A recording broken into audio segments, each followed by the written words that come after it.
भारत का चंद्रयान-3 मिशन चांद के गुरुत्वीय क्षेत्र में एंट्री ले चुका है।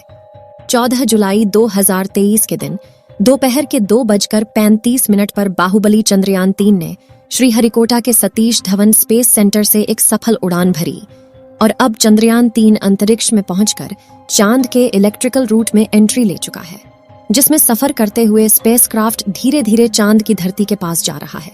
लेकिन अब इसका आगे का सफर इतना आसान नहीं होने वाला और इस सफर में सबसे मुश्किल है इसका आखिरी पड़ाव, जिसमें यह 23 अगस्त के दिन चांद के दक्षिणी ध्रुव पर सॉफ्ट लैंडिंग करने की कोशिश करेगा। और इसी प्रयास में साल 2019 में चंद्रयान-2 का मिशन असफल हुआ था। तो अब सवाल आता है कि आखिर क्यों चांद पर जाना इतना भयानक है और नासा के वैज्ञानिकों ने चांद पर ऐसा क्या देखा कि 70 दशक में चांद पर जीत हासिल करने वाले नासा ने अचानक से अपने सारे मून मिशन बंद कर दिए।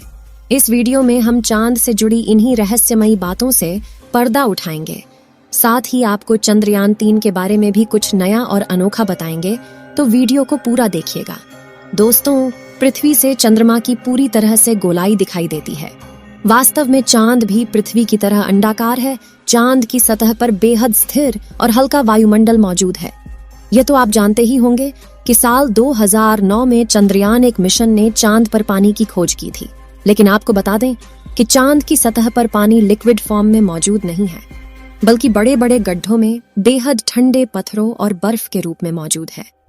साथियों, चांद से जुड़ी ये रहस्यमयी बात यह भी है कि स्विट्जरलैंड की यूनिवर्सिटी ओनफ बीसेल ने अपने अध्ययन में यह बात खोज निकाली थी कि चंद्रमा पृथ्वी पर रहने वाले लोगों की नींद पर भी असर डालता है। कहा जाता है कि जहां अमावस के दिन लोग काफी अच्छी नींद कर पाते हैं, वहीं पूर्णिमा पर उन्हें कम नींद आती है।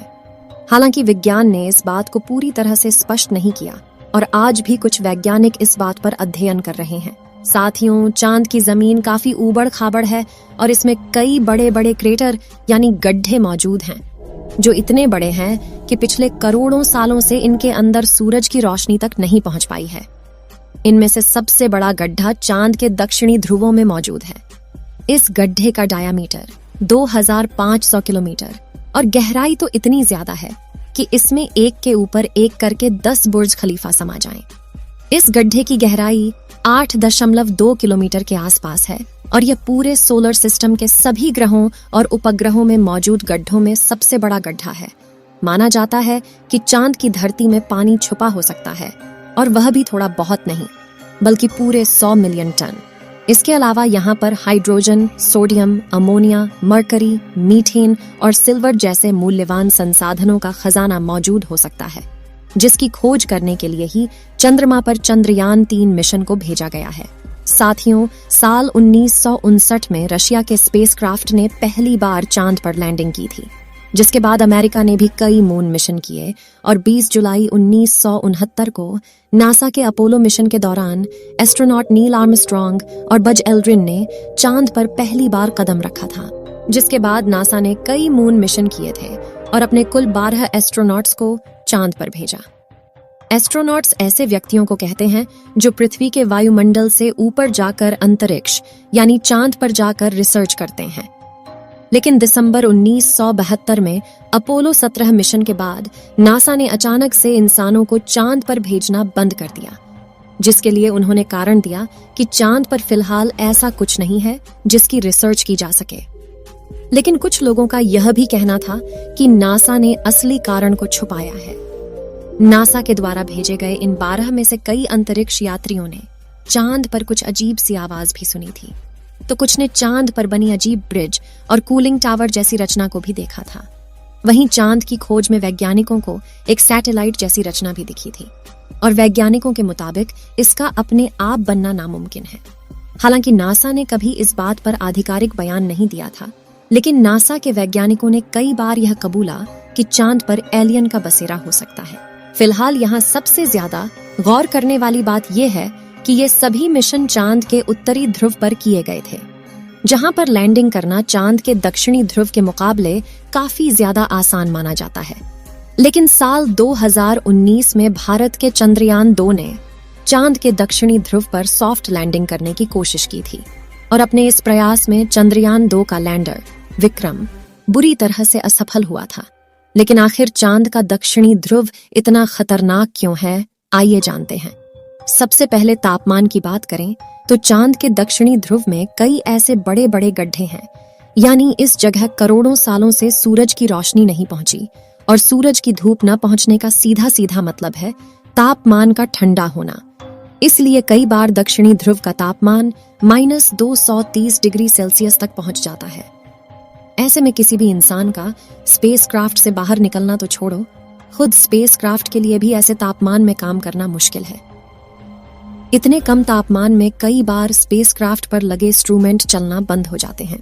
यहाँ सूरज की रोशनी न पड़ने की वजह से चांद के दक्षिणी ध्रुव के कई हिस्सों में काफी ज्यादा अंधेरा है, जिस वजह से चांद की ऑन ऑर्बिट में घूम रहे नासा, रशिया और चीन के ऑर्बिटल भी वहां के काफी हिस्सों को ठीक से नहीं देख पाए। यानी कि उन हिस्सों में क्या हो सकता है यह किसी को नहीं पता। ऐसे में वहां जाना सबसे बड़ी चुनौती है। इसके अलावा चांद के दक्षिणी ध्रुव की जमीन उत्तरी ध्रुव से ज्यादा ऊबड़ खाबड़ है। वहीं यहाँ पर कुछ सेंटीमीटर से लेकर 2500 किलोमीटर तक के बड़े बड़े गड्ढे हैं। आपको बता दें कि इसरो के मुताबिक धरती से चांद की दूरी करीब 3,84,400 किलोमीटर है। ऐसे में इतनी दूरी पर लैंडर से डीप स्पेस कम्युनिकेशन बनाए रखना काफी मुश्किल होता है, क्योंकि इतनी दूरी पर रेडियो सिग्नल कमजोर हो जाते हैं और एंटीना से बहुत ज्यादा बैकग्राउंड नॉइज आता है। साथ ही अपने कक्षीय गति यानी कि ऑर्बिटल मोशन की वजह से चांद लगातार अपनी पोजीशन बदलता रहता है। ऐसे में तय की गई लैंडिंग साइट पर पहुंचने के लिए लैंडर को भी सही मोशन पकड़े रहना पड़ता है। इसके अलावा चांद पर पृथ्वी से कम ग्रेविटी है और बहुत पतला वातावरण है।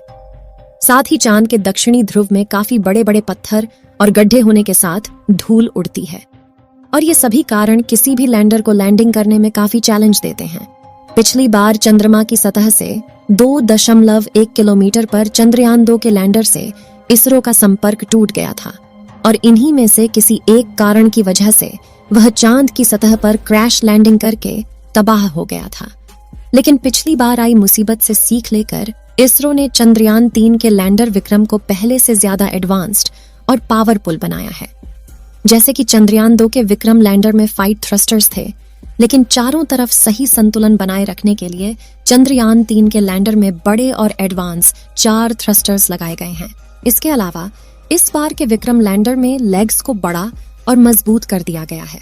साथ ही इसकी फ्यूल स्टोरेज कैपेसिटी को भी बढ़ाया गया है। वहीं उसमें लगे कम्युनिकेशन डिवाइस भी एडवांस तकनीक का इस्तेमाल कर रहे हैं, जिससे इस बार लैंडर इसरो से संपर्क न तोड़े। और सबसे जरूरी बात कि सॉफ्ट लैंडिंग सीक्वेंस को भी काफी हद तक सुधार दिया गया है। इन सभी बदलावों से चंद्रयान 3 के लैंडर को चांद की सतह पर सॉफ्ट लैंडिंग करने में आसानी होगी। साथ ही उन सभी बदलावों को टेस्ट करने के लिए सिमुलेशन चलाकर विक्रम लैंडर की हजारों बार टेस्टिंग की गई है, जिसमें ठंडे तापमान में उपकरण चल रहे हैं कि नहीं, उनकी जांच करना, लैंडर के पैरों की मजबूती टेस्ट करना, कम ग्रेविटी में थ्रस्टर्स टेस्ट करना, ऊबड़ खाबड़ सतह पर लैंड करवाना, ये सभी शामिल है। और इसकी लैंडिंग साइट यानी चंद्रमा की धरती पर उतारने की जगह, इसको भी पहले से ज्यादा बढ़ाकर 4x2.4 किलोमीटर की लोकेशन चुना गया है। और यदि सब कुछ प्लानिंग के मुताबिक रहा तो 23 अगस्त के दिन विक्रम लैंडर को चांद की सतह पर लैंड करवा दिया जाएगा। अगर चंद्रयान 3 ने सफलतापूर्वक लैंडिंग कर ली तो भारत पहला देश होगा जिसने इतनी भयानक जगह पर लैंडिंग करवाई है। चंद्रयान 3 के सफल होने की दुआएं आप कमेंट बॉक्स में करते रहें। चलिए दोस्तों, इस वीडियो को यहीं पर खत्म करते हैं। वीडियो को अंत तक देखने के लिए धन्यवाद।